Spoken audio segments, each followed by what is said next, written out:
En Colombia hay un extraordinario mover del Espíritu Santo. Muchísimas personas entregando sus vidas a Jesucristo, y una de las congregaciones que encabeza con gran influencia ese mover es el lugar de su presencia, pastoreado por Andrés Corson. Pastor, gracias por acompañarnos. Tenemos un par de cosas en común usted y yo. Sí. Nuestros abuelos fueron misioneros a los países a donde ahora servimos, ¿no? Usted acá en Colombia, en mi caso México. Pero en el caso tuyo no creciste como hijo de misionero porque te sentiste más colombiano, ¿cierto?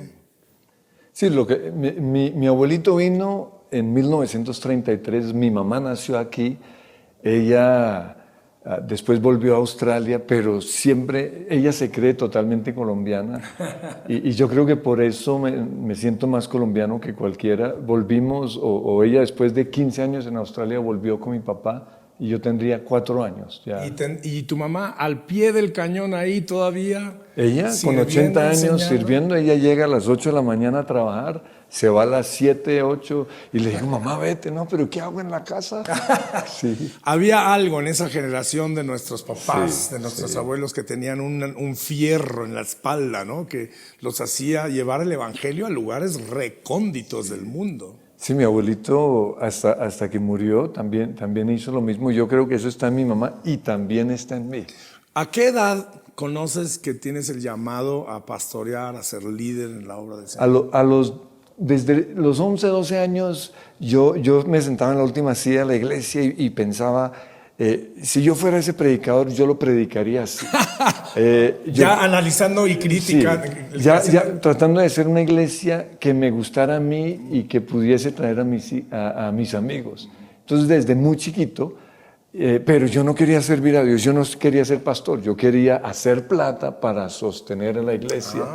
Por eso, tan pronto terminé el colegio, entré a la universidad, pero recuerdo que estando allí, comencé a pensar, pero ¿yo qué estoy haciendo aquí? Debería estar estudiando la Biblia. Y cuando pensé eso, dije, no. Pero ahí me di cuenta, yo tenía el llamado, salí de la universidad, intenté otros trabajos, hasta que finalmente, un año después de terminar el colegio, ingresé al Instituto Bíblico a estudiar la palabra. Y empezaste joven a ministrar, ¿no? Pues a los 17 años entré a Berea a estudiar la Biblia, casi 18, y a los 6 meses comencé a trabajar todas las tardes en la iglesia. Y hay una historia muy interesante de una transición que me gustaría que hablemos por unos breves minutos, que estaba sirviendo en un lugar, pero tuvieron que irse a otro sitio. Cuéntame rápido de eso, que es interesante. O sea, todos los sueños de mi vida estaban en esa iglesia, ¿no? Yo me veía toda la vida en ese lugar y todo lo que soñaba, todo lo que yo había escrito de niño, yo lo quería para ese lugar, pero no me dejaban. Yo trataba de hacer algo y siempre era un obstáculo y siempre un obstáculo. ¿Obstáculo de cultura, de gente, de estructura? ¿De qué sí, tipo de obstáculos? Es como la mentalidad vieja, ¿no? Los diáconos. Los obstáculos de gente. Sí, diáconos, los ancianos. No, nunca lo hemos hecho, no. O sea, cuando yo traje la batería, eso fue la caja del diablo.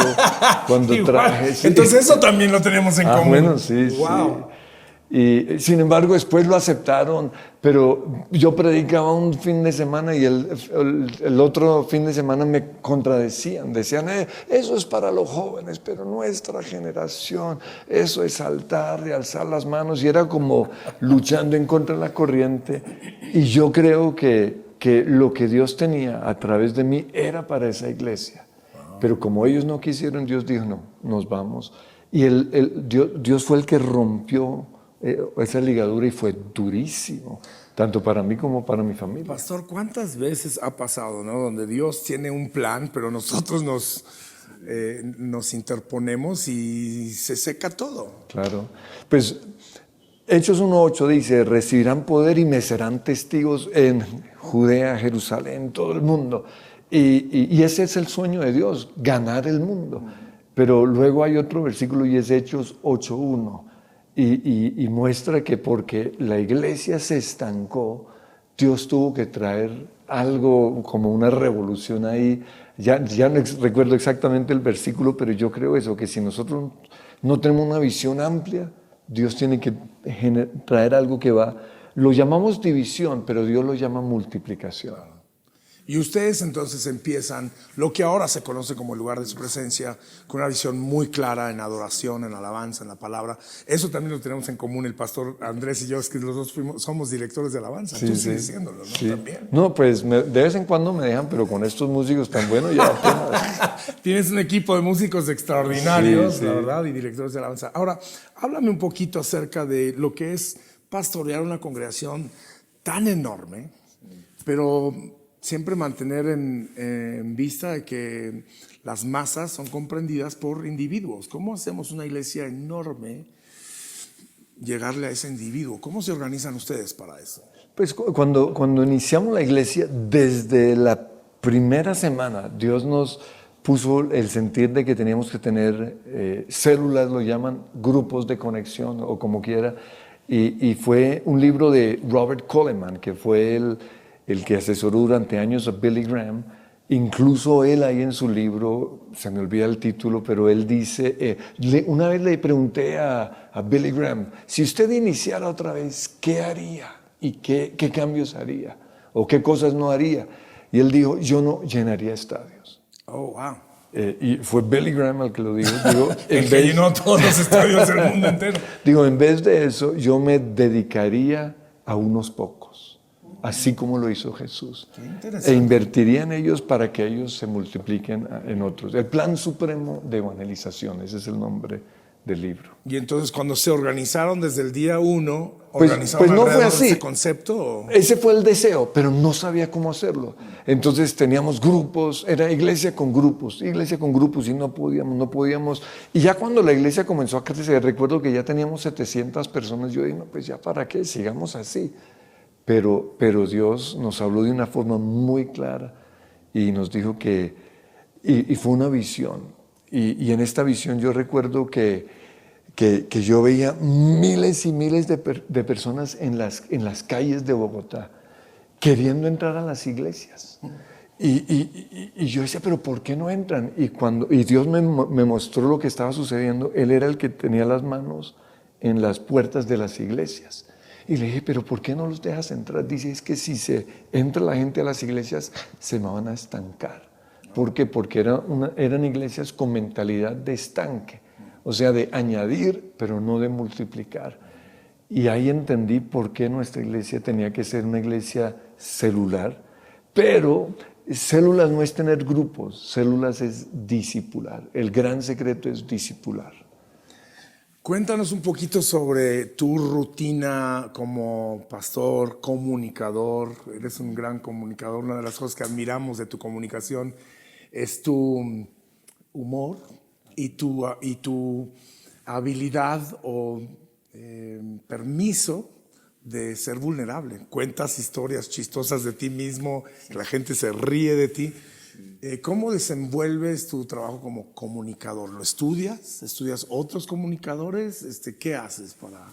Pues obvio, siempre mi pasión es oír predicaciones, pero yo quiero oír una predicación que de una persona transparente, y tal vez por eso yo predico de manera transparente, porque me identifico con esa persona. Yo no quiero una persona que se muestre como el chacho y todo eso. ¿Como el qué? El chacho, Eso es hebreo para... el perfecto, ¿no? El Es fariseo. una palabra colombiana. Seguro, bueno. Si no. Y entonces tal vez ellos son los que me inspiran, los que me llevan a ver, wow. Así que él era una persona con las mismas luchas que en este momento estoy teniendo y me está ministrando. Entonces así es como trato como ministro. Ahora, obvio, cuando soy transparente alrededor de lo que Dios ya cambió en mí. No puedo ser transparente y seguir en ese pecado, no. O sea, yo hice lo mismo, yo estuve allí, pero Dios me sacó de allí.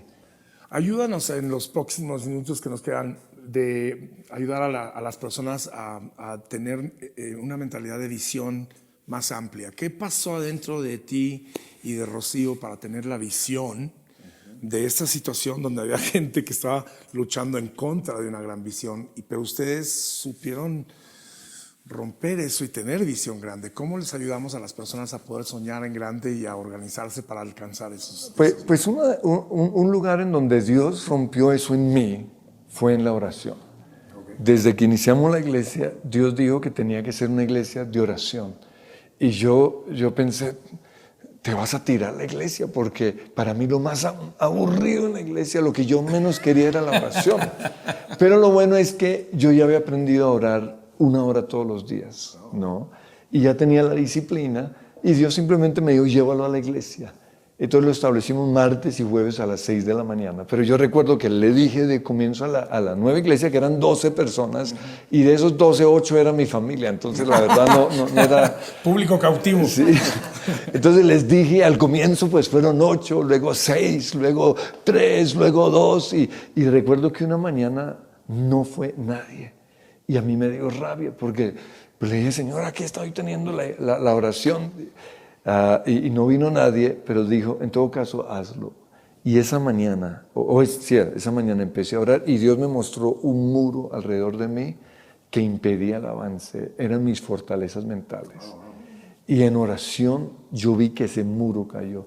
Entonces yo creo que la oración, la guerra espiritual, renovar la mente, cambiar nuestra forma de hablar, además de todas las otras estructuras, ahí fue el inicio para mí de lo que hoy se ve. Otra y un último consejo que me gustaría pedirte. Todos los que les conocemos sabemos que tú y tu esposa son un gran equipo y que ella es una parte muy esencial de todo lo que ustedes hacen.